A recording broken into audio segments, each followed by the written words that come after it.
All right, guys. Austin Hill takes the all-time super speedway Xfinity wins record from Dale Earnhardt and Tony Stewart with nine after Talladega. That would be 5 at Atlanta, 3 at Daytona, and 1 at Dega. And he looks like he's leading the most laps on drafting tracks as well. Josh, can you elaborate more on laps led? Yeah, he's up to 743. Obviously a lot less starts than those other guys, but it just shows how good RCR is at those drafting tracks, and he's above the two Earnhardts, Earnhardt Jr. with 691. He's a Hall of Famer. Earnhardt Sr. 573 Hall of Famer. Kyle Busch 464, obviously a future Hall of Famer, and then Joe Nemechek is in there. And then what took me by surprise is, as young as Jesse Love still is, and Austin Hill obviously is too. Jesse Love is 6th on that list. Um, that's pretty good company for any regular Xfinity driver to be in these days. No matter what you may believe about whether Atlanta should be on the schedule as a drafting track or not, definitely impressive company to be in, especially with the wins too. Like, it's good to lead laps, but when, like Austin, he actually finishes these things, and he does it quite frequently. Yeah, I'm kind of curious. I don't have any of that data in front of me now, but I wonder what the percentage would be like if you, because obviously Earnhardt Jr., Earnhardt Sr., and those guys, when they raced the Xfinity Series, it was just Daytona and Talladega. So I wonder what percentage-wise, having Atlanta thrown in there, they didn't have access to that track at the time, at least not the super speedway iteration, but where it would sit in terms of that number. I'm kind of curious about that. Yeah, he'd still be pretty high because, like, he leads with 22 starts. Dale Earnhardt Jr. is just over 50 laps behind him with 33 starts, and then Dale Earnhardt Sr. You can just tell the difference in packages. Had 16 starts on drafting tracks, so in the Xfinity Series, so he'd still be pretty high in percentage. All right, Josh, it looks like Austin Cindric picks up his third career cup win at Talladega. That's one at Daytona, one at Dega, and the other one was New Hampshire, if I remember. Or was it New Hampshire? What was the third one? Gateway, worldwide technology. Gateway, that's right.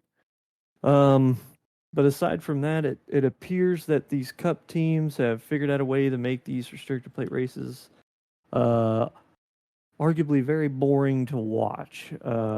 What's your take on that? Yeah, we've talked about it, in the beginning of the season, how it looks fantastic on TV when they get 3x3x3, and it's just real tight and whatever. But if you're just the Netflix fan and you see that, it looks awesome. But if you're somebody that's been around watching it for a long time, and you understand what the teams are doing on the box and what the drivers are doing inside the car, like, they get into that stranglehold because they're trying to go as slow as possible, and nobody's trying to go full out, just making sure they make it to a target lap on fuel, and it just gets everybody into a big knot, basically. And you can't go anywhere on these races anymore. Like, you used to be able to go from 35th to 10th in a matter of 3 or 4 laps, but that doesn't really happen anymore. And we see what we saw at Talladega, and I mean even Atlanta now, but Daytona does it. They get in a big line and just run there, and when they start to go, they end up 2x2, and then it's impossible to pass. So you get out front like Cindric did, and have a Ford teammate with you like he did for a while, and then Larson had a Chevy teammate with him on the outside. It was just who got the better shove at the end was going to win that race. Yeah, I used to really enjoy watching the plate races, especially in the COT era. Granted, there was probably more so the fact that you really couldn't go anywhere, like in 2012 when they're sitting four wide. But that I kind of miss that two-car tandem era because the strategy came into play there, and it was way different than what we see now. Yeah, for sure.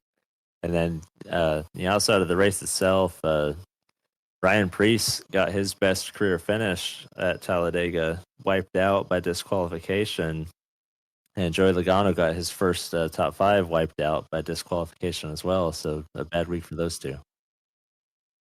Yeah, moreover, from Talladega, Ryan Preece did, as you mentioned, get disqualified, as well as Joey Logano from infractions made.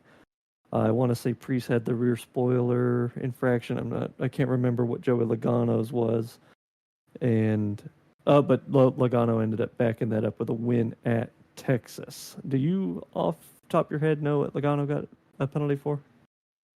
Yeah, I don't know if they were both this. I don't remember. I know Priest's was something really small with the shim on the spoiler. People disagree with it, but at the end of the day, like the rule is the rule, and every team stays within the same circle of rules and everything. So it's something that shouldn't have went through, but I think it was a very minor mistake. Didn't help with competition or anything, but just something that you can't have. Yeah, and I mean, I don't know. Ryan Priest is going to be fine. I know. It appears RFK Racing is starting to make an uphill climb. I can't really approve that with Kansas's results, but they showed speed. So they're going to be fine. Joey Logano is obviously fine with that win. There were no repeat winners at Texas since the reconfiguration. 3 out of the 6 races won by Hendrick Motorsports, and 5 out of the 6 races have had 10 or more cautions. Yeah, interesting. The fact that we haven't had any repeat winners, actually.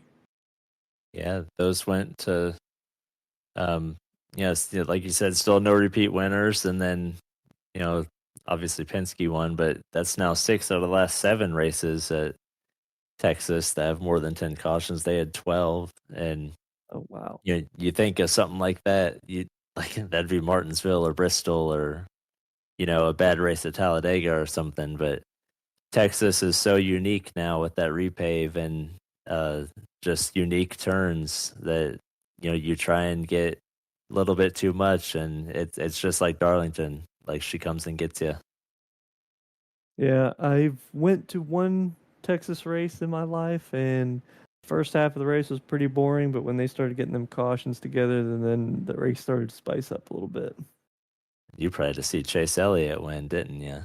I did. That's unfortunate. All right, moving on to Kansas. Carson Hocevar picks up a win in the Truck Series, 5th career series win for him. And LARSON moves into 3rd all-time laps led at Kansas by winning. Didn't he lead something like 221 laps or something like that out of the 267? Yeah, something like that. He basically just didn't lead pit stops, and then a brief moment when Chase Elliott got to the front and showed some muscle, but pretty impressive by LARSON. But also, like it may go just to show how the races aren't just quite as competitive as they used to be.